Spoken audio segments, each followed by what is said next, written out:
하나님의 말씀인 성경을 봉독하겠습니다. 하나님 말씀은 구약 시편 71편 20절의 말씀입니다.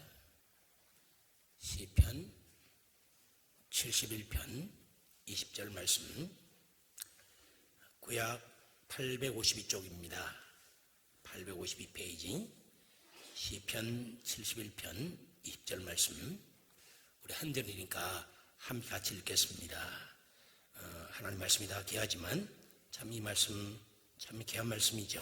우리가 꼭 마음에 새길 수 있도록 그렇게 생각하면서 같이 읽겠습니다. 시작. 우리 여러 가지 심한 고난을 보이신 주께서 우리를 다시 살리시며 땅 깊은 곳에서 다시 이끌어 올리시리라. 아멘.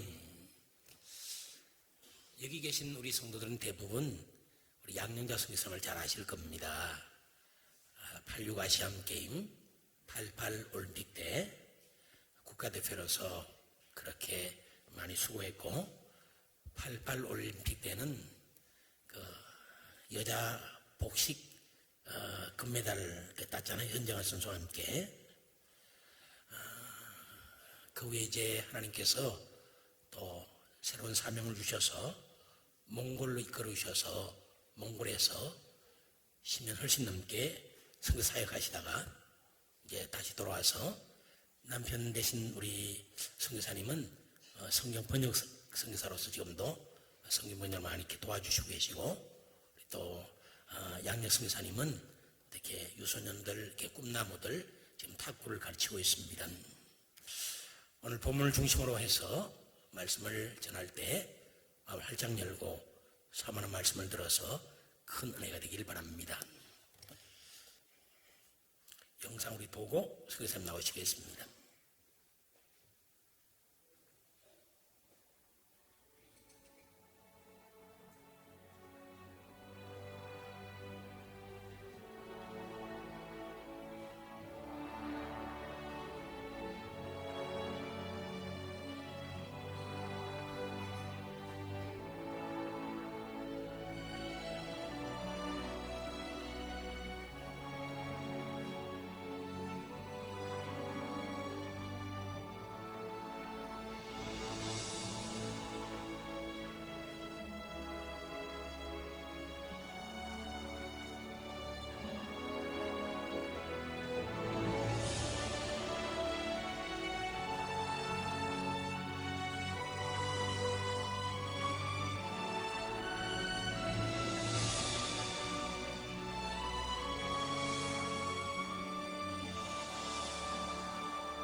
할렐루야.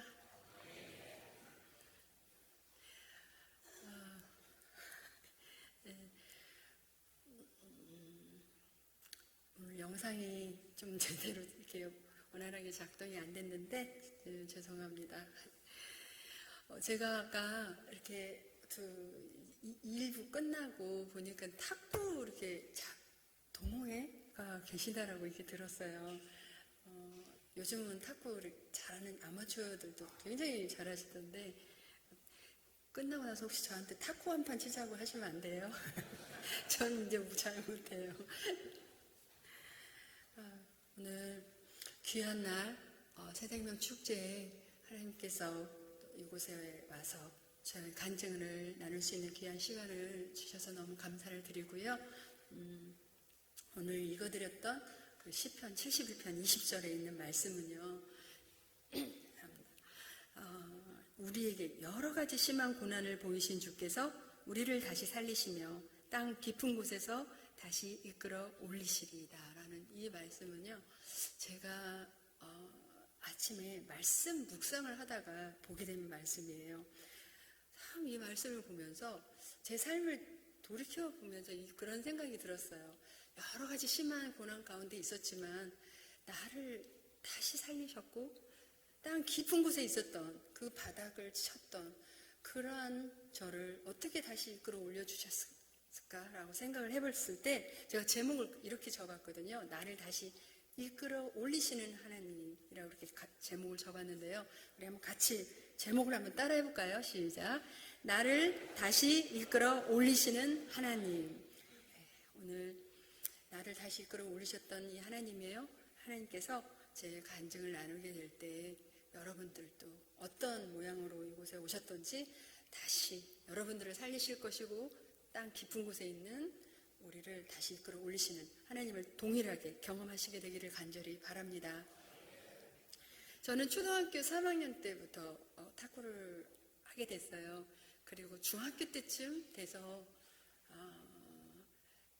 국가대표 그런 꿈, 훌륭한 탁구 선수가 되어서 명예로운 사람이 되고 싶은 이런 꿈을 갖게 됐어요. 그런 것 같아요.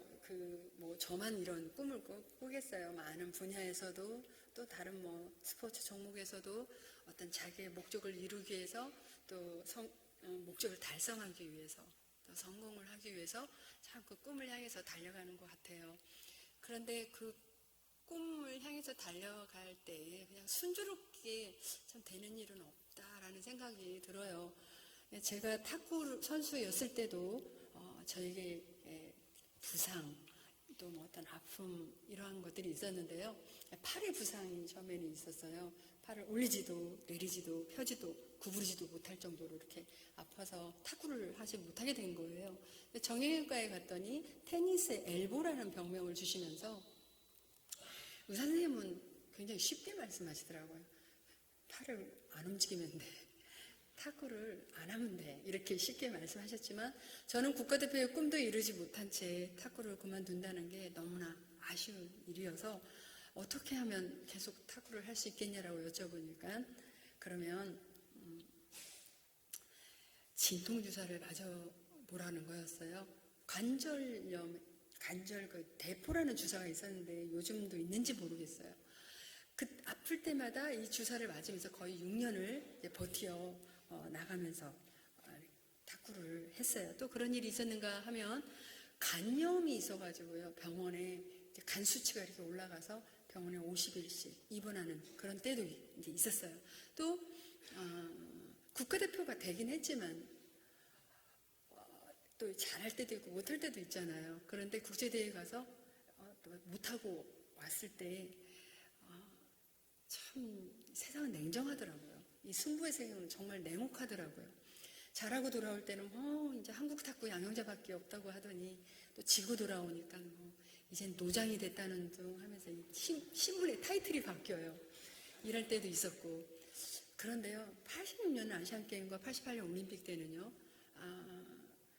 서울에서 열렸었어요. 특히 88년 올림픽 같은 경우는 탁구라는 종목은 그 전에 올림픽 종목에 채택이 안 돼 있었어요. 그런데 처음으로 이제 채택이 돼 있는 거예요. 운동선수가 올림픽에 참가하고 싶은 건 얼마나 정말 소망이겠어요? 그런데 그 중요한 대회를 앞두고요.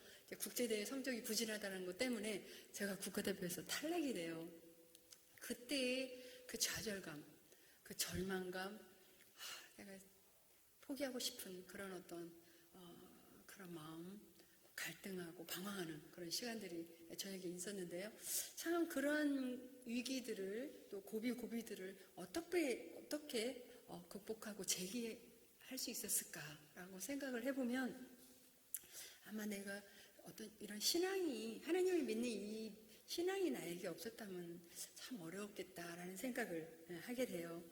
말씀을 보다가 잠언 24장 16절에 대저 의인은 7번 넘어질지라도 다시 일어나거냐라는 말씀 붙들고 저는 또 재기할 수 있었는데요.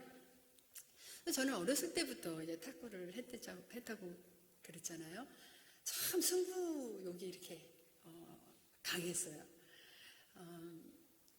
요즘도 가끔 이렇게 TV에 이렇게 이전에 했던 것들을 이렇게 잠깐 보여줄 때도 있지만 보셨던 분들이 저에게 그런 얘기를 하더라고요.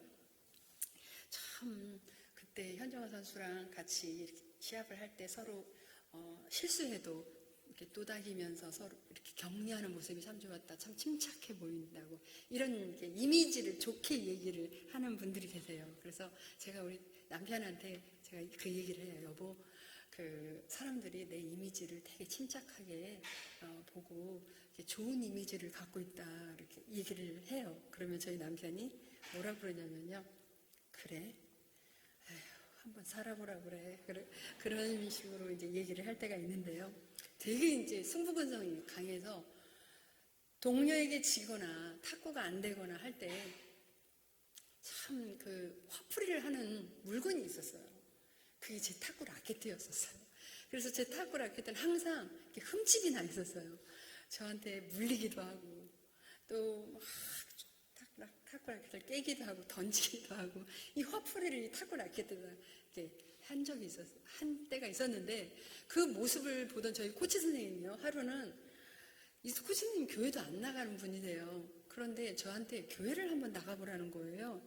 그래서 그때는 제가 이유를 못 여쭤봤는데 나중에 이제 여쭤봤는데 왜 나보고 교회를 다녀라고 했나라고 생각을 해보니까 성격도 급하고 마음의 컨트롤도 안 되고 이런 저를 보면서 아마 제가 교회를 좀 나가면 마음에 좀 수양이 돼서 침착한 애가 되지 않을까라는 생각을 하셨대요. 그래서 교회를 나가라고 그랬는데 제가 그때부터 교회를 나갔는데요.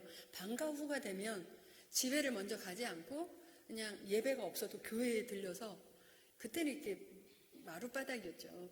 무릎을 꿇고 하나님 앞에 기도를 해요. 뭐라고 기도하냐면 하나님 제 팔을 좀 낫게 해주세요. 라는 게 저의 기도 제목이었어요. 그렇게 기도를 하고 이제 집에 가곤 했었어요. 그런데 어느 날 제가 교회를 다니긴 했지만 하나님이 어떤 분이시고 예수님이 나랑 어떤 관계가 있는지 전혀 이제 알지 못한 채 교회만 다니는 거예요. 그런데 어느 날 좋은 말씀을 한날은 목사님이 하시는 말씀을 보게 돼요. 그게 잠언 16장 32절 말씀인데요. 노하기를 더디하는 자는 용사보다 낫고 자기의 마음을 다스리는 자는 성을 빼앗는 자보다 나으니라. 제가 이 말씀을 들으면서요. 이 말씀을 보면서 성경에도 이렇게 좋은 말씀이 있구나 라는 생각을 하게 돼요. 그래서 이 말씀을 외우고 다녔어요. 길을 다닐 때도 외웠고요. 탁구를 하다가도 동료들에게 지거나 화가 나거나 짜증이 나거나 할 때 이 말씀을 외우는 거예요. 노하기를 더디하는 자는 용사보다 낫고 자기의 마음을 다스리는 자는 성을 빼앗는 자보다 나으니라. 제가요 언제부터 저도 모르게요. 저는 88년 올림픽 끝나고 은퇴를 했거든요. 그 중학교 그때부터 그 올림픽 마칠 때까지 한 번도 고의로 라켓에 흠집을 내본 적이 없었어요. 하나님의 말씀이 이렇게 유력이 있는지 저는 계속해서 이제 체험해 나가는데요. 86년 아시안게임과 그 88년 올림픽 때 기억이 나시는 분이 있으실지 모르겠어요. 그때 한국 남녀 탁구 선수 모두가요. 난공불락이라고 하는 중국 선수를 이기고 예상도 안 했고요. 기대도 안 했어요. 그 중국을 이기고 금메달을 딴 적이 있었어요. 86년 아시안게임 때 단체전에서 남녀 모두가 그렇게 금메달을 땄었고요. 88년 올림픽 때는 남자 선수가 금메달, 은메달을 단식에서 땄고 여자는 현종환 선수와 제가 복식에서 이제 금메달을 딴 적이 있었어요. 이때 참 저는 생각을 해보게 돼요. 그때는 지금도 세계 최강의 중국이에요. 지금은 한국 탁구가 중국을 이기기에는 너무 멀리 갔어요. 중국의 벽을 넘어야 될 벽들이 많이 생겼는데 그때는 어떻게 이렇게 금메달을 딸 수 있었지? 라는 생각을 해보게 되는데요. 우리가 선수들이요. 훈련을 하다가 주일이 되잖아요. 그러면 교회를 찾아서 하나님 앞에 예배를 드렸어요. 그리고 그 교회에 있었던 분들이 그 시합을 위해서 합심해서 이렇게 우리를 위해서 중보기도하는 그 중보기도에 힘이 있었어요. 그리고 시합이 다가오면 우리 선수들끼리 함께 모여서 합심해서 기도하는 믿음의 정신력이 있었어요. 하나님께서는 참 그 기도를 기쁘게 받으신 것 같아요. 이 누구를 위해서 기도를 해준다는 그 중보기도의 힘이 얼마나 놀라운 일인지요. 그리고 기도란 우리의 한계를 뛰어넘는 그런 위력이 있는 것이라는 걸 저는 체험해 나가는데요. 88년 올림픽 때 일이었어요. 현정환 선수랑 이제 복식 결승을 앞두고 보조 경기장에서 이제 몸을 풀고 있었어요. 근데 상대편은 중국의 자오지민과 첸징이라는 선수였어요. 혹시 뭐 자오지민이라는 선수 이름 들어보셨는지 모르겠는데요. 우리 한국의 안정이라는 선수와 결혼을 해서 지금 잘 살고 있는데요. 그때는 교제 중이었어요. 그런데 저희가 몸을 풀고 있는데 이 중국 선수들을 보니까 너무너무 잘해 보이는 거예요. 왜 이렇게 커 보이고 막 골리앗과 같이 보이고 우리는 너무나 작아 보이고 너무 자신감이 없어 보이고 그러는데 시합 시간이 됐어요. 먼저 출전했어요. 이제 우리도 출전을 해야 되는데 현정환 선수랑 저랑 함께 두 손을 꼭 붙들고 하나님 앞에 기도를 간절하게 하고 시합을 들어가요. 뭐 탁구를 아시는 분이 있으시겠지만 그때는 21점이었어요. 지금은 11점인데 3세트만 하면 됐어요. 첫 번째 시합을 하는데요. 19로 간신히 이겨요. 두 번째 시합 때는 저희가 형편없는 점수로 져요. 세 번째 마지막 시합이었는데요. 6대6, 7대7 막 시소 경기가 되면서 하고 있는데 자우짐이라는 선수가 그 옆에 파트너인 첸징이라는 선수의 발에 걸려서 넘어져요. 엉덩방아를 찢는 일이 생겨요. 그것이 계기로 저희가 점수 차이를 확 벌어지면서 넉넉한 점수로 이제 이기고 금메달을 따게 돼요. 뭐 그때는 이제 교제 중이었으니까 우리가 이제 놀리기도 하죠. 너 그때 자오지민한테 이제 농담으로 그런 얘기를 해요. 너 시합에 그때 집중하지 않고 관람석에서 너를 보고 있는 내 남자친구는 안재영이라는 선수를 쳐다보다가 너 넘어진 거지 하고 이제 놀리기도 했는데 어쨌든 저희가 금메달을 이렇게 따고 그런 적이 있었고요. 저는 개인적으로도 잊지 못할 시합이 있었어요. 그거는 올림픽을 하기 전에 세계선수권대 인도 뉴델리에서 있었던 시합이었는데 왜 유난히도 저는 이 시합을 잊지 못하느냐면요. 아까 말씀드린 대로 병원에 50일을 입원한 적이 있었어요. 퇴원하고 얼마 되지 않아서 그 시합에 출전한 거예요. 그러니까 퇴원한 지 얼마 되지 않았기 때문에 체력도 약했고요. 그리고 연습도 충분히 하지 못하고 갔기 때문에 상황이 너무나 암담했어요. 하나님 앞에 숙소에서 그렇게 간절히 기도를 드려요. 하나님, 저는 지금 체력도 너무 약하고요. 연습도 충분히 하지 못하고 와서 지금 탁구도 자신이 없습니다. 하나님, 저 좀 도와주세요 라고 기도를 드려요. 그런데 단식에서 준결승에 오르게 되는데요. 상대는 중국의 이제 다이릴이라는 선수였어요. 저는 이 선수를 여러 번 같은 또래로서 여러 번 국제대회 시합을 나갔지만 한 번도 이겨보지 못했던 선수였어요. 세트스가 2대2가 됐어요. 마지막 5번째 시합을 하는데요. 이 선수 점수가 18이고 저는 11점이었어요. 이 선수는 3점만 따면 결승에 오르게 되고 저는 무려 10점을 따라야 되는데요. 저를 코치를 해주는 선생님도 그렇고 관중석에서 그렇고 18대 11이라는 점수에서는 다 포기를 하고 있었어요. 저도 이길 거라는 자신감이 있었던 것도 아니에요. 하나님께서 제 마음에 그냥 침착한 마음을 주셔서 한 점 한 점 최선을 다해서 점수를 만회해 나가는데요. 그 선수 점수 18이라는 점수를 그대로 묶어놓고 10점을 연속적으로 따면서 21대 18로 역전승을 거두게 돼요. 그러니까 영상에도 잠깐 나왔는지 모르겠는데요. 기자들이 우승의 소감이 어떠냐는 질문을 하면 하나님께 영광을 돌린다는 그런 고백도 이제 드렸는데요.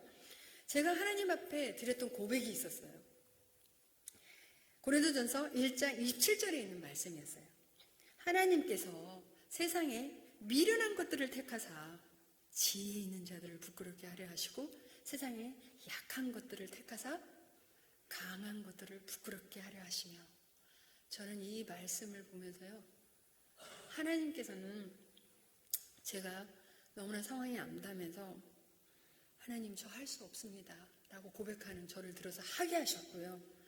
하나님, 저 약합니다 라고 고백하는 저를 들어서 강하게 하셨기 때문에 이 말씀이 저의 고백이 될 수가 있었어요. 저는요, 지금도 마찬가지예요.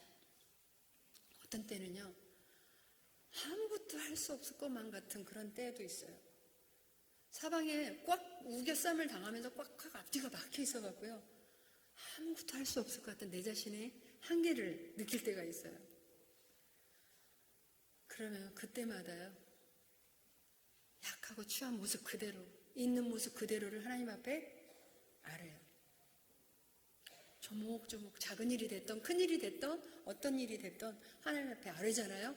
그러면요, 그 하나님은요, 그 약하고 추한 모습 그대로 받아주시고 약한 자의 편이 되어주셨던 하나님을 체험하면서 저는 지금 살고 있는데요.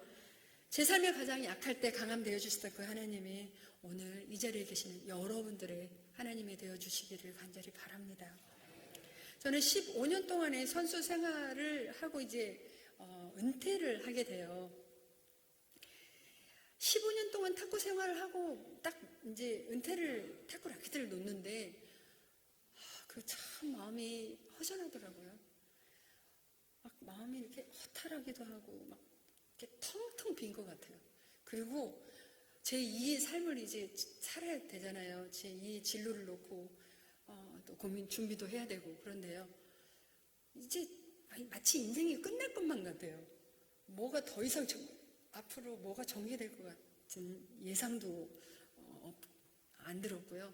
그냥 전쟁이 올 것 같고 무슨 종말이 오든지 이 세상이 이제 끝나는 거 아닌가라는 생각이 들 정도로 그렇게 마음이 허전하고 허탈했어요. 그 시기 때 저는 참 하나님 앞에 이제 기도하면서 제 진로를 정했어야 되는데 제가 그 시기를 놓칠 때가 있었어요. 사람들이 여러 가지 권면을 하는 얘기를 듣게 돼요. 지도자의 길을 가라는 거였어요. 후배들을 양성을 하는 거였어요. 그래서 그렇게 해야 될 것 같았어요. 그때 당시 제가 소속해 있었던 삼성 제일모직에서 후배들을 가르치면서 이제 탁구를 지도하고 있었어요. 지도하면서 이런 생각이 들었어요. 기왕이면 지도자가 되려면 이론과 실기를 겸한 그런 체육 지도자가 되면 참 좋겠다라는 야망을 또 꿈꾸게 돼요. 그렇게 이제 지도자의 생활을 하면서 어떤 생각을 했냐면요. 참 사람은 간사하구나. 내가 선수 시절 때 그렇게 하나님을 자꾸 찾았는데 그렇게 매달렸는데 지도자 생활하면서 뭐가 그렇게 매달릴 일도 별로 없는 것 같고 막 하나님을 찾을 일도 별로 없는 것 같고 저도 모르게요. 언제부터인지 제 신앙이 나태해지기 시작했고 느슨해지는 저 자신을 발견하게 돼요. 크리스찬이라는 걸 알고 많은 교회에서도 간증의 요청이 오는데요. 저는 그때 하나님의 일이 제 삶의 우선순위가 이미 아니었어요. 하나님의 일은 뒷전에 있었어요. 제 삶의 우선순위는 이론과 실기를 겸한 멋진 지도자가 되는 것이 제 삶의 우선순위였어요. 그래서 이제 간증에 응하지도 않을 때도 있었고 이렇게 지내고 있었는데요. 참 또 이런 것들도 있더라고요. 은퇴를 하니까 좋은 것들도 주어져요. 평생 체육연금이라는 것도 받게 됐죠. 대통령의 그 최고 훈장이라는 것도 받게 됐고 또 올림픽에 금메달을 땄다라고 포상금으로 아파트를 수여받기도 하고요. 그러다 보니까 이런 생각이 들더라고요. 이제 지도자가 돼서 코치가 되고 감독이 되고 앞으로 승진이 되고 이제 내 앞날은 다 보장이 돼 있을 것만 같은 생각이 들었고요. 이제는 아무런 부족함이 없이 행복하게 살면 되겠구나 라는 생각도 했어요. 그런데요, 이상해요. 시간이 가면 갈수록 날이 가면 갈수록 그냥 아무런 부족함이 없이 행복하게만 살면 되는데 그게 아니에요. 내 마음에 기쁨이 없고요. 내 영혼이 메말라져 가고 있고 이렇게 공고해져 가고 있고 피폐해져 가는 것을 느끼게 됐어요. 그러면서 이런 생각이 들었어요. 근데 내가 지금 왜 지도자의 길을 가고 있지? 그 목적은 뭐야? 의미는 뭐지? 라는 회의가 들기도 했어요. 그런데 그런 어떤 생각들이요. 내가 지금 우울증의 시초였는지를 전혀 저는 생각하지 못했어요. 63세이셨던 저희 어머님이 갑자기 간암에 걸려셔서 투병 생활을 하시게 돼요. 제가 그 어머니를 이제 간호를 해드리게 돼요. 학교에 가는 것도 체육관에 가는 것도 다 올 스톱을 하고 한 달 동안 그 어머니를 간호해드리게 돼요. 어머니를 간호해드리면서 어머니는 하루하루 좋아지시는 것이 아니라 점점 악화되시는데요. 내가 어머님을 위해서 해드릴 일이 아무것도 없다는 무기력함을 제가 느끼게 돼요. 어머니는 투병 생활을 하시다가 먼저 천국에 가셔요. 저는 물론 어머님 하시면 다 마찬가지로 그렇게 생각하시겠지만요. 저에게 있어서 어머님은요. 제가 어렸을 때부터 뭐든지 할 수 있도록 정말 경제적으로도 다 지원을 해주셨던 분이셨고요. 또 새벽기도, 철야기도 다니시면서 저를 위해서 비가 오나 눈이 오나 그렇게 기도해 주셨던 그런 어머님이셨는데 어머님이 먼저 천국에 가시고 나서 제가 아무것도 할 수 없는 그런 무기력증에 빠지게 돼요. 깊은 침체기에 빠져서 그냥 그 어머님 하나님께 그렇게 어머님 살려달라고 기도했는데 먼저 데려가시는 것이 원망스럽기도 하고요. 그냥 사람들도 안 만나고 집에 틀어박혀서 그렇게 지낸 적이 있었어요.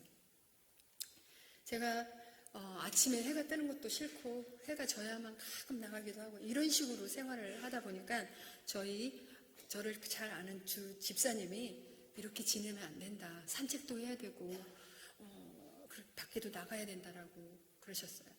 그러면서 제가 이제 말을 듣지 않으니까 그 당시에 강화도에 코스모스가 아름답게 폈다고 저를 차에 태워서 드라이브 시켜주겠다고 이제 그 강화도로 가요. 그런데 그 차 안에서 누가 저를 보겠어요. 그런데 제가 제 옷을 뒤집어 쓰고 강화도까지 가고 강화도에 가서 내리지도 않고 꽃도 보지도 않은 채 다시 차를 타고 집에 돌아와요. 그 모습을 보면서 저희 그 집사님이 아무래도 증세가 심각하다. 뭔가 상담을 좀 받게 해줘야 될 것 같다라는 그런 생각에 저를 영동 세브란스의 그 정신과 원장님하고 상담받게 하기 위해서 저를 데리고 가요. 그래서 문을 이제 열고 제가 들어가려고 딱 하는데 그 문 앞에 정신과 이렇게 써 있는 거예요. 제가 그걸 딱 보면서 이런 생각이 들었어요.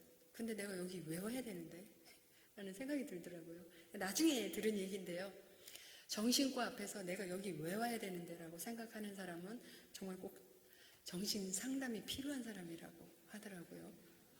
저는 이제 그 원장님하고 여러 번을 상담을 받으면서요. 이분이 그분은 그 당시에 오늘의 집사님으로서 내적 치유를 쓰셨던 분이셨어요. 책을 쓰셨던 분이셨는데 저랑 상담을 해보더니요. 저에게 정말 회복하기 어려운 심각한 조울증의 증세가 있다라고 말씀을 하셨어요. 그러시면서 제 얘기를 들어보더니요. 이런 말씀을 하셨어요. 사람들이 우리가 살면서 우울증이 오고 조울증이 오는 이유가 있대요. 지금도 뭐 유튜브에 그분을 이름을 치면 많은 강의들이 있는데 그 중에 한 가지를 제가 기억에 남는 게 있었어요. 우리들이 살면서 우울증이 오고 조울증이 오는 이유는 우리가 타인들로부터 받는 상처, 이 상처로 인해서 미움, 이 미움으로 인한 어떤 이 분노가 조절이 안 되는 거예요. 그 아픔들을 꾹꾹 누르고 이걸 아직 치유가 되지 않은지 꾹꾹 누르고 살다 보면 어느 날 어느 순간에 우울증으로도 나타날 수 있고 조울증으로도 나타날 수 있다라는 말씀을 하셨는데 제가 그 얘기를 들으면서 나에게도 그러한 때가 있었구나라는 생각이 들었어요. 저는 어렸을 때부터 저희 가족이 우리 아버지가 그러니까 어머니가 우리 가족이 참 행복하고 화목하다라고 생각을 해보면서 지낸 적이 별로 없었던 것 같아요. 아버지는 늘 엄격하고 엄하신 분이셨고요. 그래서 저는 아버지를 한 번도 다정하게 주물러 드려본 적도 없고요. 아빠라고 이렇게 불러본 적이 없었어요. 부모님이 늘 다투시는 모습을 보면서 너무 속이 상해서 울면서 이렇게 학교를 가는 일이 많았었고요. 또 여러 분의 오빠가 계셨는데 오빠 중에 한 분이 부모님의 속을 너무너무 썩히는 그런 오빠가 있었어요. 그 오빠가 너무 미웠어요. 그냥 화가 났어요. 분노가 여기까지 찼는데 저는 운동을 한다라고 또 시합이 끝나면 또 다른 시합을 준비하면서 저는 이 내적 치유를 하지 못한 채 꾹꾹 누르고 있었어요. 그런데 원장님이 그러시더라고요. 물론 그 오빠가 지금은 안수집사도 됐고 전도도 잘하고 찬양인도도 잘하는 오빠가 됐지만 그때는 너무너무 이제 미웠어요. 근데요, 이 원장 선생님이 그러시더라고요. 세계 정상에 오르고 나서 은퇴를 하는 그 하나만 보더라도 충분히 우울증이 올 수 있다라는 말씀을 하시더라고요. 그런데 저는 또 어머님의 갑작스러운 충격과 돌아가신 것에 대한 충격과 또 선수 시절에서 지도자로 가는 이런 변화된 과정과 내적 치유를 해야 되는 그런 시기인 것 같다라는 이제 말씀을 하셨는데요. 사람마다 우울증이나 조울증 여러 가지 증상이 있잖아요. 근데 저에게도 너무 심각했던 거예요. 아까 말씀드린 것처럼 뭐 사람도 만나지도 않았지만은요, 특히 소리에 민감했어요. 누가 문을 콱 닫고만 가도 저 사람이 나 때문에 화가 난 것처럼 생각이 들었고, 누가 밖에서 싸우는 소리만, 누가 침을 뱉는 소리만 들어도 나 때문에 화가 나서 저렇게 하는 것 같은 피해 망상증 이런 것들이 있었고요. 막 환청도 들려요. 환청에 시달리기도 하고. 이 사탄은요, 우울증과 조울증에도 개입해요. 우리의 연약함을 타고 들어요. 사탄이 뭐라고 속삭이냐면요, 하나님이 너를 더 이상 사랑하지 않아. 이 세상에 너는 혼자야. 하나님은 너를 버리셨어. 이렇게 속삭여요. 그러기도 하죠. 또 잠도 자지도 못하죠. 그냥 밖에 나가는 게 수치스럽게 생각이 들어요. 못 나가요. 막 이런 꺼려함도 있죠. 자살 충동도 일어나기도 하죠. 마치 꿈에서 지내는 것 같아요. 이 세상 사람과 뭔가 다른 것 같아요. 이런 생각도 들죠. 거식증, 무슨 폭식증 이런 거 들어보셨어요? 막 먹어요. 음식을 막 먹고 다 토해요. 막 손을 넣어서까지 또 다 토하고 또 음식을 잔뜩 갖다 놓고 먹어요. 거의 이렇게를 1년 반, 2년을 하면서 지내왔어요. 세상에 드러내지 않고 이렇게 지내다 보니까 제가 여기서 한 10kg 정도 이렇게 쪄 있었어요. 안 믿어지시죠? 그때가 90년도였거든요. 하도 이제 2년 동안 세상에 드러내지 않고 살다 보니까 중앙일보 기사에 아까 잠깐 나왔는데 그런 기사가 난 적이 있었어요. 왕년의 탁구 여왕 양영자 방황의 운둔생활 하면서 이렇게 기사가 난 적이 있었는데요. 원장님께서 제가 이 시기를 보내고 있을 때 어떤 한 분을 만나게 해주셨어요. 소개해 주셨어요. 어떤 분을 소개해 주셨냐면요, 아침에 하나님의 말씀 묵상 훈련 시켜주시는 분을 만나게 해주세요. 하나님의 말씀 묵상 훈련을 그때부터 하게 돼요. 그래서 성경 공부를 그때부터 하게 됐는데요. 참 여러 가지 말씀이 있었는데요. 특히 그 중에서 시편 107편 10절에서 14절에 이런 말씀이 있었어요. 사람이 흑암과 사망의 그늘 아래 앉아 있으며 공고와 쇠사슬에 매임은 하나님의 말씀을 거역하고 지존자의 뜻을 멸시함이라. 이에 그들이 그 환난 중에 여호와께 부르짖음에 그들의 고통에서 구원하시되 흑암과 사망의 그늘에서 인도하여 내시고 그들의 얽어맨 줄을 끊으셨도다 라는 말씀을 공부해 나가다가요, 제가 왜 이렇게 흑암과 사망의 그늘 아래 앉아있는 것만 같고 공부와 쇠사슬의 매임과 같은 삶을 살고 있는지 저는 이 말씀을 공부하다가 깨닫게 되었어요. 그 이유는 하나님의 말씀을 거역하고 지존자의 뜻을 멸시하기 때문이었구나라는 것을 알게 되었어요. 제가 그 선수 시절 때 그 하나님을 찾고 찾았던 저는요, 은퇴를 하고 나서 텅텅 빈 그 마음에 하나님의 말씀을 채워 넣었어야만 했었어요. 그런데요, 제가 하나님의 말씀 대신에 잠시 세상의 것을 채워 넣으려고 했던 적이 있었어요. 여기서 골프를 치시는 분도 계시겠지만 골프를 친다는 게 나쁘다는 게 아니고요. 제가 골프를 치면서도 제 자신의 만족을 누려보기도 하고요. 문화시설을 누려보면서 즐거워하면서 지내보기도 했고요. 쇼핑을 하고 싶은 대로 잔뜩 해가지고 제 자신의 만족함을 느껴보기도 하고요. 그런데요, 아무리 이렇게 해도요, 그 순간이더라고요. 잠깐이더라고요. 행복하지도 않고 즐겁지도 않았어요.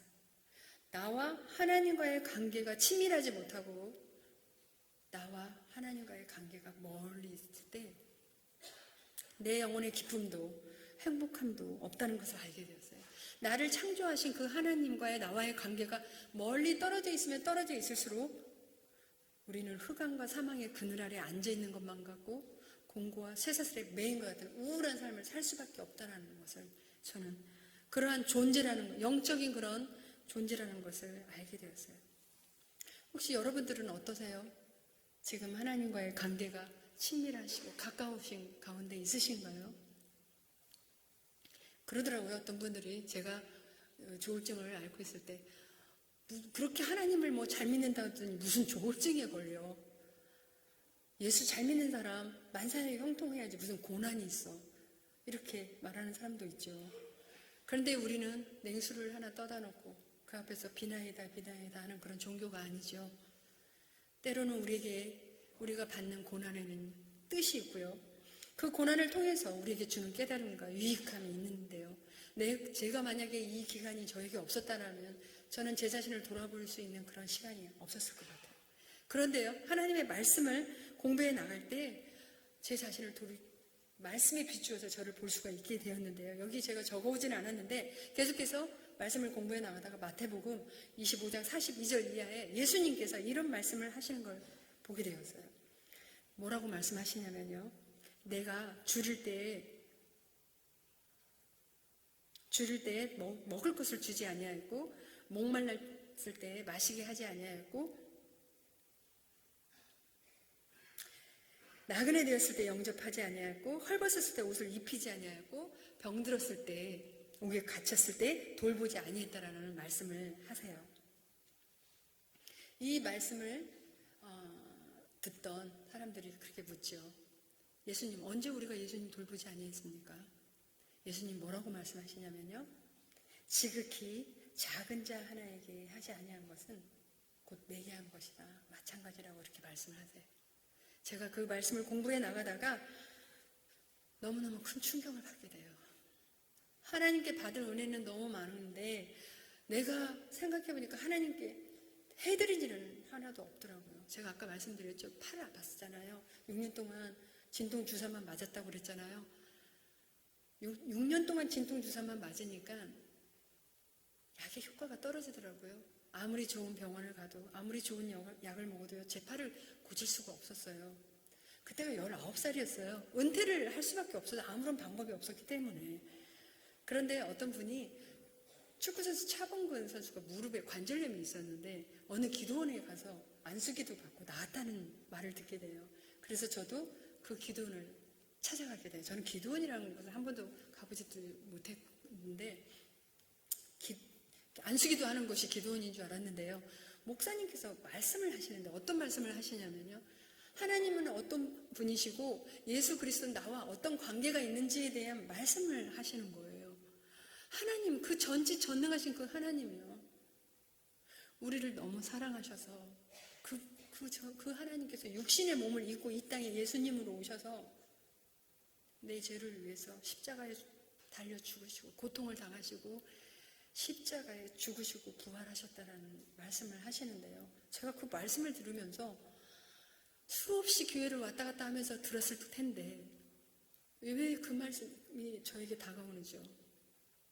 도대체 내가 뭔데 나 같은 죄인을 위해서 예수 그리스도가 이 땅에 오셔서 나의 죄를 위해서 그 피를 흘리시고 십자가에 죽으시고 부활하신 것일까라고 생각하니까 얼마나 눈물이 나든지요. 눈물과 콧물을 흘리면서 그 예수 그리스도를 제 인생의 구세주로 영접해요. 영접하는 자는 오늘 당장 죽는다고 할지라도 천국에 갈 수 있는 영생의 선물을 값없이 받게 된다는 그런 말씀을 받게 되었는데요. 그리고 나서 이제 목사님의 안수기도 시간에 제가 나갔는데요. 저는 6년 동안 진통주사만 맞았던 팔이었어요. 그런데요. 안수기도를 통해서 그 목사님의 안수기도를 통해서 6년 동안 아팠던 제 팔이 고침받아요. 하나님께서는요. 하시고자 하는 일이란 무엇이든지 할 수 있는 전능하신 분이라는 걸 전 처음 체험하게 돼요. 훌륭한 탁구 선수가 되어서 명예로운 사람이 되겠다는 저의 중심에서요. 이제는 하나님께 영광을 돌리겠다라는 하나님 중심으로 제 가치관이 바뀌게 돼요. 그 팔이 아팠을 때 교회에 가서 마룻바닥에 앉아서 하나님 제 팔 낫게 해주세요라는 그 기도를 외면하지 않으시고요. 하나님은 아무런 방법이 없을 때, 과학적으로도, 의사로도, 병원으로도 아무것도 방법이 없을 때 하나님의 방법으로 제 팔을 고쳐주셨어요. 뿐만이 아니라 간염으로 있었을 때 원장 선생님이 무리하면 안 된다. 간 수치가 이렇게 올라가 있는데 안정해야 된다 그러는데요. 말씀 붙들고 간염 극복하고 올림픽에서도 금메달을 주셨던 그 하나님. 그런데 저는 제가 예수님께 해드린 일이 하나도 없는 거예요. 가슴에 저는 태극마크를 8년 동안 달았어요. 국가대표 생활을 하면서요. 국제대회 하느라고 여러 나라를 다녔어요. 다니면서 좋은 대접만 받아봤고요. 주전 멤버가 되어서 시합을 하고 있으면 뒷전에서요. 박수만 치고 있는 후보 선수들이 있어요. 그런 아픈 마음조차도 저는 헤아리지도 못했어요. 누가 어려운 사람이 어디 있고 힘든 사람이 어디 있는지조차도 저는 관심도 없었어요. 제 목표만을 향해서 이기적인 삶을 살아왔구나라고 생각하니까 너무나 죄송했던 거예요. 지극히 작은 하나님께 냉수 한 그릇을 갖다 준 일이 없었어요. 제가 그때 참 즐겨 불렀던 찬양이 있었는데요. 낮의 해처럼 밤엔 날처럼이라는 찬양이 있어요. 그 가사의 후렴에 보면 그런 내용이 있어요. 제가 한번 이 가사 찬양을 불러볼게요. 주의 사랑은 베푸는 사랑, 값없이 거저주는 사랑. 그러나 나는 주는 것보다 받는 것 더욱 좋아하니 나의 입술은 주님 닮은 듯하나 내 맘은 아직도 좋아요. 받을 사랑만 개수하고 있으니 예수여 나를 도와주소서. 수없이 이 찬양을 부르면서요 하나님 앞에 그렇게 기도를 드렸어요. 왜냐면 제가 사람들이요 2년 정도 제가 밖에 나가 드러내지 않고 살다 보니까 이러더라고요. 이제는 양형자는 다시는 일어나지 못해. 이제는 양형자는 끝난 인생이야 라고 한 사람 한 사람 제 주위를 다 떠나더라고요. 저도 제가 이렇게 회복할 거라는 생각을 상상도 못했어요. 여기에서 우울증 겪었던 간증을 한다는 건 저는 상상도 못했던 사람이에요. 그런데요 하나님 앞에 엉엉 울면서 그렇게 기도를 드린 거예요. 하나님, 제 우울증, 제 조울증 회복이 된다면 제가 이러한 삶을 살고 싶습니다. 나의 일생에 꿈이 있다면 이 땅의 빛과 소금 되어 가난한 영혼, 지친 영혼을 주님께 인도하고픈 이러한 삶을 살고 싶다라고 그렇게 부르짖으면서 기도를 드렸는데요. 시편 107편 20절에 이런 말씀을 주셨어요. 그가 그의 말씀을 보내어 그들을 고치시고 위험한 지경에서 건지시는도다. 하나님께서요 제가 위경에 처해 있는 저에게 하나님의 말씀을 보내주셔서 저를 고치시고 건져주셨어요. 하나님의 말씀이 광채가 저를 비추기 시작하니까는요 저는 그 회복하기 어렵다고 하는 그 조울증에서 회복되어 갔어요. 제가 회복이 되고 97년도에 저는 몽골에 선교사로 갔어요. 저희 가족이 이제 선교사로 갔는데 사역을 하고 있는데요. 사역을 하고 있으니까 어느 출판사에서 저에게 책을 내라고 연락이 왔어요. 그래서 제가 왜 책을 내야 합니까? 그러니까 막 올림픽 금메달리스트가 다 내려놓고 선교지에 가서 사역을 하고 있으니까 책을 내면 참 좋겠대요. 저는요 그때 책을 낼 의미를 느끼지 못했어요. 14년 동안에 사역을 하고 한국에 돌아왔는데요. 한국에서 지내면서 보는데 왜 이렇게 한국에 많은 우울증 환자가 있고 조울증 환자가 있는지, 왜 이렇게 많은 사람들이 자살을 하는지 이걸 보면서 나는 이 조울증이 어떻게 회복이 되었는지 알리고 싶었어요. 그래서 책을 냈더니요 책을 봤던 사람들이 문의가 와요. 어떻게 자기 아들이 지금 우울증, 조울증인데 어떻게 회복이 됐는지. 저는 그렇게 말씀드려요. 정말 우울증에는 인내가 필요합니다. 저도 정말 빨리빨리 이 우울증을 끝내고 다시 시작하고 싶어도 이게 제 뜻대로 되는 게 아니더라고요. 이 기간을 통해서 하나님께서 주시는 그때는 죽을 것 같죠. 죽을 것 같은 고통의 시간인데요. 돌이켜보니까 그 시간이 너무나 하나님께서 주신 시간이었어요. 내 자신의 본연의 모습을 볼 수 있는 시간이었고요. 하나님 고독함과 외로움 속에서 하나님과 독대할 수 있는 그러한 시간이었고요. 그래서 우울증에 겪고 있는 주위 사람들이 있다면 꼭 끝까지 인내함으로, 인격적으로, 사랑으로 주셔야 된다는 그런 권면을 해요. 또 병원에 꼭 가셔서 상담을 받으셔야 된다는 말씀을 드려요. 그리고 약도 복용을 해야 된다고 말씀을 드려요. 저는 약을 먹지 않았거든요. 이렇게 싸놓고 있었어요. 저는 우울증이라는 게 인정하고 싶지 않아서 그랬는데요. 약을 먹는 게 참 중요하더라고요. 그런데 더 중요한 게 있습니다. 그거는 하나님의 말씀을 붙드셔야 합니다라는 거였어요. 히브리서 4장 12절에 그런 말씀이 있죠. 하나님의 말씀은 살아있고 활력이 있어서 좌우의 날새는 어떤 검보다도 예리하여 혼과 영과 및 관절과 골수를 찔러 쪼개기까지 하며, 하나님의 말씀은 살아있기 때문에요, 혼과 영과 및 관절과 골수를 찔러 쪼개기까지 하시더라고요. 사람을 변화시키시더라고요. 저는요, 이 하나님의 말씀을 붙들면서 제 영혼이 살아났기 때문에요, 저는 이제 제 삶에 가장 중요하게 생각하는 것이 하나님의 말씀을 붙드는 일이 되었어요. 물론 우리가 또 살면서 수없이 넘어지고 또 넘어지고 실패하고 또 실패하는 그런 때가 또 있죠. 그런다 할지라도요, 이 하나님의 말씀을 붙들고 있는 이상 하나님께서 우리를 다시 고치시고 건져주실 것이라고 저는 믿어요. 혹시 이 가운데 저처럼 어떤 우울증, 조울증을 앓고 계시는 분들도 계실 수도 있고요. 또 오늘 말씀처럼 여러 가지 심한 고난 가운데 정말 긴 터널을, 끝도 보이지도 않을 것 같은 그런 긴 어두운 터널을 지나고 있는 힘든 분들도 계실 수도 있고요. 그런 분들을 향해서 하나님께서 오늘 이렇게 말씀하고 계십니다. 호세아 1장 1절에서 3절에 오라 우리가 여호와께로 돌아가자. 여호와께서 우리를 찢으셨으나 도로 낫게 하실 것이요 우리를 치셨으나 싸매어 주실 것입니다. 여호와께서 이틀 후에 우리를 살리시며 셋째 날에 우리를 일으키시리니 그러므로 우리가 여호와를 알자. 힘써 여호와를 알자. 오늘 하나님께서 이렇게 말씀하고 계세요. 먼저 요구하고 계시는 것은 하나님께 돌아오라고 말씀하고 계세요. 이 말씀은요, 우리가 하나님보다 더 사랑하고 있고 하나님보다 더 집착하고 있고 그 우상으로부터 온전히 돌아오라고 말씀하고 있는 것이에요.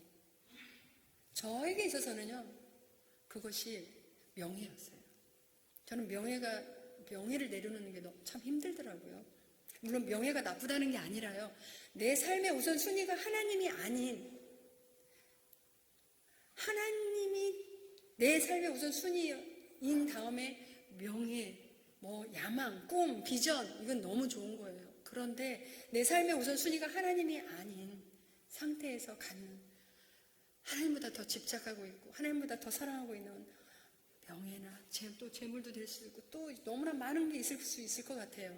저는 97년도에 제가 몽골에 사역을 하면서요, 수도에서 2년 동안 언어 훈련을 하고 10시간 떨어진 동고비주에서 사역을 한 적이 있었어요. 그곳에서 이제 그 가정교회를 또 한 적도 있었는데요. 몽골은 남아불교예요. 그래서 집집마다 막 이렇게 부적들이 있어요. 무슨 우상과 같은 것도 있고. 그런데 저희 교인들이 교회를 다니면서도 이제 그런 것들이 있었던 사람들도 있었어요. 그런데 한 자매가요, 열심히 교회에 나왔던 자매인데 몇 날 며칠 교회를 안 나와서 이럴 자매가 아닌데 싶어서 그 집을 가봤어요. 그런데요, 이 자매가 아파 있었어요. 이 얘기를 들어보니까 병명을 모르겠대요. 감기 걸린 것도 아니고 몽골 의사가 다녀갔지만 병명을 모르겠대요. 그런데 이 자매 하는 말이, 사실은 자기가 며칠 전에 믿지 않는 남편을 따라서 절에 가서 부적을 사왔대요. 그런데 그 부적을 놓고 보는데, 저거를 우리 집에 있으면 안 되겠다, 태워야 되겠다는 생각을 했대요. 근데 태우려고 마음 먹은 그날 너무너무 두렵더래요. 자기 집이 우환이 찾아올 것만 같더래요. 보니까 두려움의 영이 이 자매를 엄습해서 아무것도 하지 못해요. 막 두통에 시달리고 물조차도 못 먹고, 이 두려움, 이 두려움의 영이 있더라고요. 우리가 가니까 그 부적들을 내놓으면서 저희 보고 태워달라는 거예요. 그러지 말고 우리 같이 가서 태우자.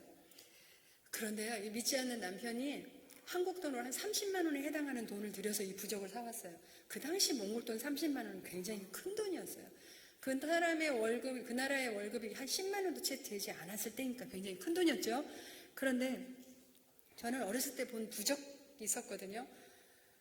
얇은 종이로 된 부적을 가지고, 몽골 부적은 무슨 뭐 이렇게 이런 두꺼운 책도 있었고요. 무슨 겨울옷 같은 것도, 반지 이런 것들도 뭐 부적들이었어요. 나가서 태우고 있는데, 저희 동네가 이렇게 넓지가 않았는데 그 태우는 모습을 보는 다른 교인들도 와서 뭐 하고 있냐고, 그래서 우리 부적 태우고 있다고 그러니까 가더라고요. 그래서 잠시 후에 왔어요. 그래서 왜 그러나 하고 보니까 자기들도 말은 하지 않았지만 집에다 감추어놨던 부적들이 있었던 거예요. 그 부적들을 다 가지고 나서 이제 둥그렇게 앉아가지고요, 그 부적이 다 탈 때까지 함께 합심해서 기도하고 찬양하고 이런 시간을 가졌어요. 부적들을 다 태웠어요. 그리고 이제 집으로 돌아갔어요. 그 자매를 부축해서 이제 집에 바래다 줬는데, 생각해보니까, 야, 이거 비싸게 산 부적을 태웠다는 얘기를 들으면, 이 믿지 않는 남편이 부인을 하고 싸우지는 않을까 걱정이 됐어요. 그 다음날 아침에 이제 가봤는데요, 이 자매가 어제까지만 해도 그 두통에 시달리고 우리의 부축을 받아서 갔던 이 자매가요, 멀쩡하게 화장을 하고 있는 거예요. 너 오늘 상태가 어떠냐고 그러니까 어제까지 그렇게 아팠던 자기 몸이 회복이 돼서 일하러 나가려고 준비 중이었어요. 그 모습을 지켜보던 남편도 자기 아내가 회복된 모습을 보면서 아무 말도 하지 못하고 서 있었어요. 제가 그 모습을 보면서 그런 생각이 들었어요. 하나님께서는 우리가 가지고 있는 우상을 버릴 때, 이렇게 태워버릴 때 놀랍게 역사해 주시는구나. 그렇다면 우리가 가지고 있는 우상도 버리면 놀랍게 역사해 주실 텐데, 우리는 뭐 몽골 자매처럼 무슨 뭐 부적이 뭐 있을 수도 있겠지만 보이는 건 없을 수도 있잖아요. 그러나 보이지 않는 마음의 우상은 있겠구나라는 생각이 들었어요. 아까 말씀드린 명예나 어떤 재물이 될 수도 있겠고, 또 집착하고 있는 자기 자녀가 우상이 될 수도 있고요. 저는 14년 동안 사역을 하고 한국에 와서요, 지금은 청소년 꿈나무 감독을 하고 있는데요, 참 한국에 와서 보면서 제가 깜짝깜짝 놀랄 일들이 여러 개가 있었어요. 저희 그 코치들이 이제 이 얘기를 하는 얘기를 우연히 듣게 됐는데, 자기 선수들이 시합을 하고 있는데 지고 있더래요. 그래서 우연히 코에다 이렇게 손을 올렸는데 이기더래요. 그래서 손을 이렇게 내렸더니 지더래요. 그래서 그 시합이 끝날 때까지 계속 손을 올리고 있었다라는 얘기를 들으면서, 아직도 저렇게 미신을 믿고 있는 사람들이 있구나. 저는 한국에 와서 이사를 좀 자주 다녔어요. 처음 들었어요. 손 없는 날 이런 게 있더라고요. 이사하기 좋은 날이 있고 안 좋은 날이 있더라고요.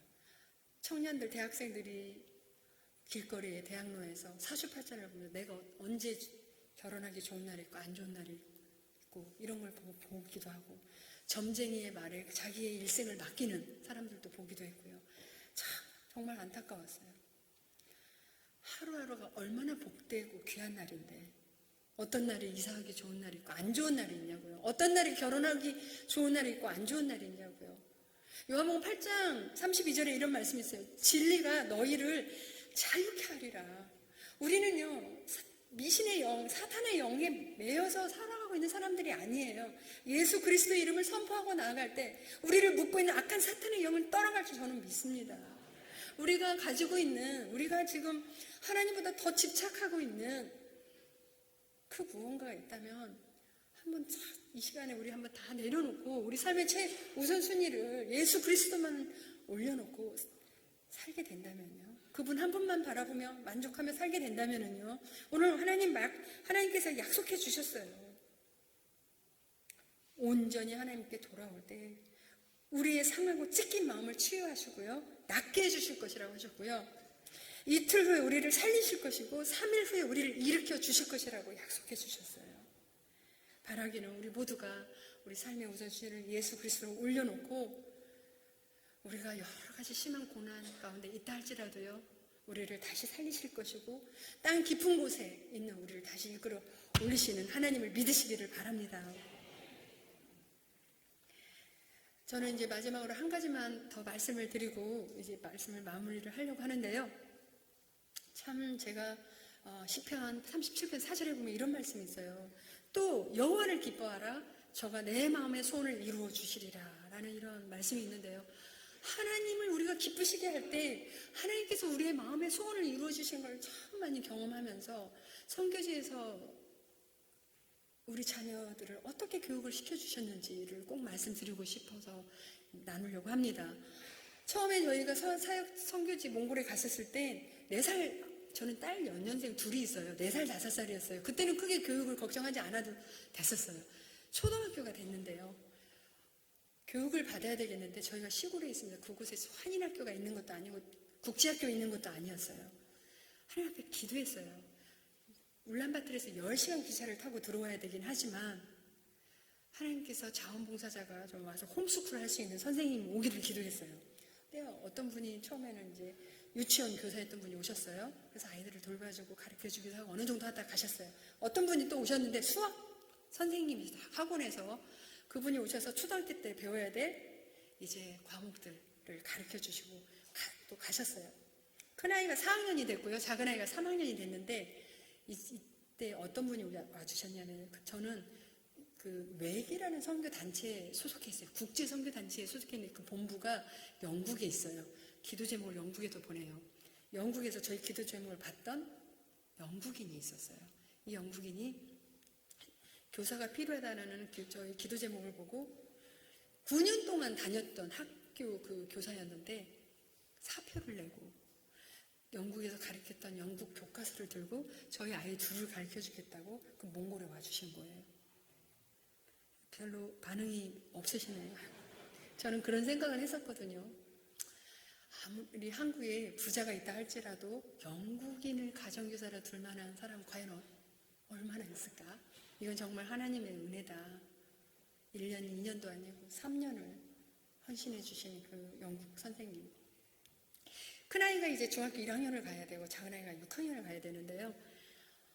이제는 어리지만 저희 사역을 위해서 이제 기숙사가 딸린 학교로 보내야만 했었어요. 그때는 어디에 있었냐면 내몽골, 그 남편이 성경 번역을 하기 위해서 내몽골에 있었는데요. 그곳에서도 한인학교가 있는 것도 아니고 국제학교가 있는 것도 아니에요. 알아보다가 대전에 국제학교가 있다는 것을 알게 됐어요. 선교사 자녀에게 혜택을 준대요. 그래서 가서 인터뷰를 하는데 교장선생님이 빨리 시험을 보래요. 몇 학년에 배치를 해야 되는지. 여기 필요한 서류를 띄우래요. 마치 입학은 다 된 것 같은데 제가 궁금했던 게 하나 있었어요. 한국의 국제학교 학비가 엄청 비싸다고 들었는데 이 학교 학비가 얼마인가 알아봤어요. 25,000불, 2명이니까 5만 불인데 한국 돈으로 계산해 보니까 5,500만 원이 들겠더라고요. 1년에. 야, 이렇게 비싼 학교에 과연 얼마만큼 혜택을 줄까? 너무 궁금했어요. 근데 교장 선생님이 끝까지 말씀을 안 하세요. 그래서 할 수 없이 제가 먼저 여쭤봤어요. 저희들이 내야 될 학비가 얼마입니까? 이분이 뭐라고 말씀하시냐면요. 네가 내고 싶은 만큼만 내. 그게 10불도 좋고 100불도 좋아. 10불 얼마인지 혹시 11,000원, 11만 원 이렇게 말씀하시는데 제가 아무 말도 할 수가 없었어요. 마치 하나님께서 그분의 입술을 통해서 저를 위로해 주시는 것 같았어요. 자녀 교육 걱정하지 말고 열심히 일하라고 이렇게 저를 격려해 주시는 것 같았어요. 그래서 큰아이가요 중학교 1학년부터 고등학교 3학년까지 6년을요, 작은아이가 6학년부터 고등학교 3학년까지 7년을 정말 작은 학비만 내고 교육을 받을 수가 있었어요. 마태복음 6장 33절에 이런 말씀이 있죠. 너희는 먼저 그의 나라와 그 의를 구하라. 그리하면 이 모든 것을 너희에게 더하시리라. 이 말씀은요, 하나님께서 내 삶을 다스릴 수 있도록, 통치하실 수 있도록 나를 내어달라는 말씀이세요. 우리가 하나님께서 옳다고 하는 일을 행하고요, 죄 짓지 않고 거룩한 삶을 살고요, 주님 앞에 예배를 드리고 전도와 선교에 힘쓸 때 우리 삶을 책임져 주시겠다는 말씀이세요. 저는요, 우리 모두가 내 삶을 마음껏 통치하시고 다스릴 수 있도록 하나님께 내 삶을 좀 내어드리는 삶이 되어봤으면 좋겠어요. 그래서 하나님께서 우리 삶을 평생 책임져 주시는 그런 은혜가 저와 여러분들에게 있게 되기를 간절히 바랍니다. 다니엘서 12장 3절에 이런 말씀이 있어요. 많은 사람을 옳은 길로 인도한 사람은 별처럼 영원히 빛날 것이다. 저는 이 말씀이 평생 저의 소원입니다. 어떻게 하면 내가 알고 있는 이 하나님, 이 예수 그리스도를 앞으로 많은 사람들을 오게 할 수 있을까? 저의 평생 소원인데요. 오늘 교회에 어렵게 찾아오신 분들도 있죠. 또 처음 오신 분들도 있을 것이고요. 여러분들을 모시고 온 분들이 참 이 예수님을 왜 이렇게 소개해주고 싶을까요? 왜 예수님을 소개해주는 일이 평생 소원이 됐을까요? 그거는 이 예수 그리스도 이분이 너무너무 좋은 거예요. 이분은요, 우리를 고아처럼 내버려 두지 않으시고요, 평생 우리와 함께 해주시겠다고 약속하신 신실한 분이시고요, 우리 삶에 진정한 삶의 기쁨과 소망을 주시는 분이시기 때문이에요. 이 예수 그리스도, 나의 죄를 위해서 이 땅에 오셔서 나의 죄를 위해서 십자가에 죽으시고 부활하신 분이신데요, 이분을 나의 구세주로 영접하면 내가 오늘 당장 죽는다고 할지라도 천국에 갈 수 있는 영생의 선물을 값없이 받게 되는데요, 바라기는 이 여러분 모두가 이 예수 그리스도를 인격적으로 만나는 일만큼 정말 중요한 일이 없다고 저는 생각합니다. 꼭 그 예수 그리스도를 영접하셔서 인생의 이 예수님과 함께 평생을 동행하시면서 그 평생 감사와 기쁨을 누리시는 한 분 한 분 되시기를 간절히 소원합니다. 한번 우리 다 같이 눈을 감고 하나님을 한번 찾아보는 시간이 됐으면 좋겠어요. 한 번도 하나님을 아버지라고 부르지 못하신 분들도 계실 텐데요. 이 시간에 하나님을 조용히 소리를 내도 좋고요, 이렇게 또 조용히 묵상으로도 좋고요, 아버지, 하나님 아버지라고 한번 부르시는 그런 시간이 되었으면 좋겠는데요. 이 아버지 하나님은 우리를 너무 사랑하셔서 독생자 예수 그리스도를 이 땅에 보내주신 분이세요. 이 예수 그리스도만이 유일한 길이고 진리고 생명이고, 예수 그리스도를 통하지 않으면 하나님께로 갈 자가 없다라고 말씀하셨어요. 예수 그리스도 이 한 분, 평생에 이분만 나의 구세주로 모시고 내 삶의 우선순위를 예수님을 올려놓고 이분 한 분만을 바라보고 의지하고 이분 한 분만을 만족해하며 살아갈 수 있도록 그렇게 함께 기도했으면 좋겠는데요. 이 시간에 한번 하나님을 아버지라고 부르면서 저를 따라서 한번 기도했으면 좋겠습니다. 하나님 아버지, 그동안 저는 하나님을 떠나 살았습니다. 나의 모든 죄를 용서해 주시옵소서. 이제는 예수 그리스도를 나의 주님으로 모시고 어떤 어려움과 고난이 와도 주님을 의지하며 살겠습니다. 제 인생에 아버지가 되어 주셔서 제 삶을 인도하여 주옵소서. 저의 아픔도 치료하여 주시고 나의 영혼도 살려 주옵소서. 나의 구세주 되시는 예수님의 이름으로 기도합니다. 제가 한번 기도하겠습니다. 살아계신 하나님 아버지, 오늘 이 시간 아직도 예수님을 알지 못한 분들도 이곳에 있습니다. 살아계신 하나님 아버지, 이 시간에 우리 각자 심령에 찾아와 주셔서 성령님께서 우리들의 마음을 만져주시고 싸매어 주시고 치료하여 주시고 내 영혼도 살려주시고 육신의 아픔도 치료하여 주신 은혜가 있게 하여 주시옵소서. 때로는 우리 삶의 최우선순위를 하나님을 놓고 살지 못할 때가 너무나 많이 있는데 저희들의 허물과 죄를 용서하여 주시옵소서. 이제는 우리 주님을 내 삶의 우선순위로 올려놓고 우리 주님 한 분만을 바라보며 그분 한 분만을 의지하며 만족해하며 살기를 간절히 바라고 원합니다. 하나님, 이제는 남은 여생을 이 하나님의 은혜와 사랑을 깨닫고 주님 앞에 많은 사람을 옳은 길로 인도하는 평생의 우리의 삶이 될 수 있도록 축복하여 주시옵소서. 감사하고 예수 그리스도 이름으로 기도했습니다.